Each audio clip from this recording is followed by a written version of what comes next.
Condition number 1, it should be debt free company. Company के ऊपर कोई डेट नहीं होना चाहिए, कोई लोन नहीं होना चाहिए, कोई बोरोइंग्स नहीं होनी चाहिए। क्यों? इससे आपको मैनेजमेंट के इंटेंशंस का पता चलता है। जैसे कि रिसेंटली हमने इतनी कंपनीज देखी हैं, किंगफिशर, नीरव मोदी का जेम्स वाला कंपनी एंड सो मेनी। क्यों? क्यों वो लोग अपनी कंपनी को छोड़ के भाग गए? बिकॉज बहुत ज्यादा डेट लिया हुआ था। देखो, जब अगर आपके प्रमोटर का सारा पैसा खुद का लगा हुआ है, तो कोई अपनी कंपनी को छोड़ के भाग सकता है क्या? नहीं। बैंक्रप्सी, इंसॉल्वेंसी किस केस में होती है? जब कंपनी ने जरूरत से ज्यादा लोन लिया होता है और वैसा बिजनेस वो डिलीवर नहीं कर पाता है। These are called as over leveraged companies. So generally 0.2 तक का debt is okay, but try कि आपके कंपनी में मिनिमल से मिनिमल डेट हो। And the companies we have selected in category A, though they are large cap and mid cap, but उन सब में डेट नहीं है, किसी में भी डेट नहीं लिया है। For example you can see, if you see Adani की कंपनीज, जितनी भी कंपनी है, almost all are very very highly over leveraged companies. So बहुत ज्यादा रिस्क है। आप शॉर्ट टर्म बेसिस पे, सिचुएशन बेसिस पे, टाइम के हिसाब से ले सकते हो trade, but that is also very risky. हाँ, there are some companies like Adani Wilmar, Adani ports, और उन्होंने जो अभी न्यू खरीदी है एसीसी, अंबुजा सीमेंट्स, इनमें इनके फाइनेंशियल्स अच्छे हैं, इनमें बहुत ज्यादा डेट नहीं है। That is okay. But other than that, if you see Adani Enterprises और बाकी सारी company, they are very very high debt companies.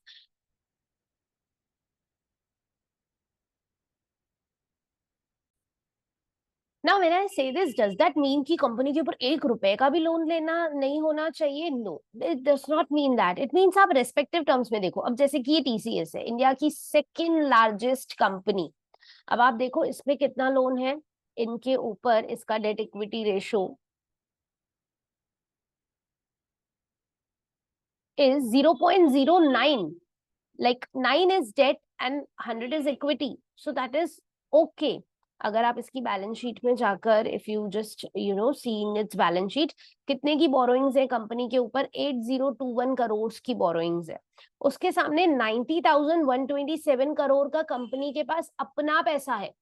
तो क्या प्रॉब्लम है अगर 8,000 करोड़ की बोरोइंग ली है? तो इट इज 10 टाइम्स कंपनी के पास खुद का पैसा पड़ा है। आप बोलोगे तो फिर कंपनी ने लोन ही क्यों लिया? क्या होता है कभी कभी, समटाइम्स कंपनी को अपनी जो सेविंग्स है, असेट्स है, लिक्विडेट नहीं करनी होती है। लेट्स से कंपनी के पास कुछ बॉन्ड्स हैं, गवर्नमेंट बॉन्ड्स हैं, 5-6% इंटरेस्ट के बॉन्ड्स हैं।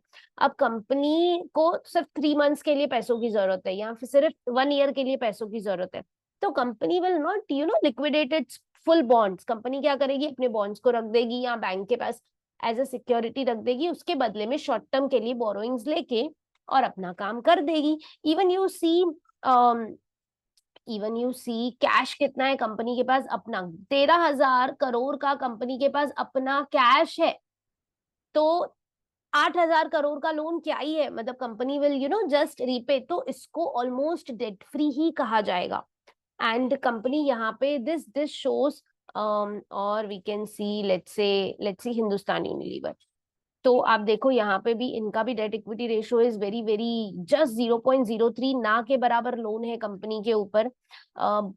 1,1400 करोड़ की बोरोइंग्स के सामने 50,000 करोड़ का खुद का पैसा है, और उसके सामने अपने पास इतना ह्यूज 7,559 का कैश भी पड़ा हुआ है।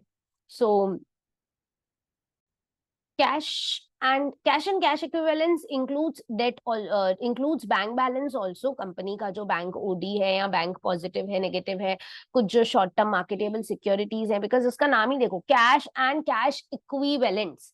तो सिर्फ कैश नहीं है, जो ऐसा पैसा है जो very very equal to cash है, जो कि बहुत इजीली कन्वर्टेबल इनटू कैश है, वो भी आपका कैश एंड कैश इक्विवेलेंस का पार्ट होता है।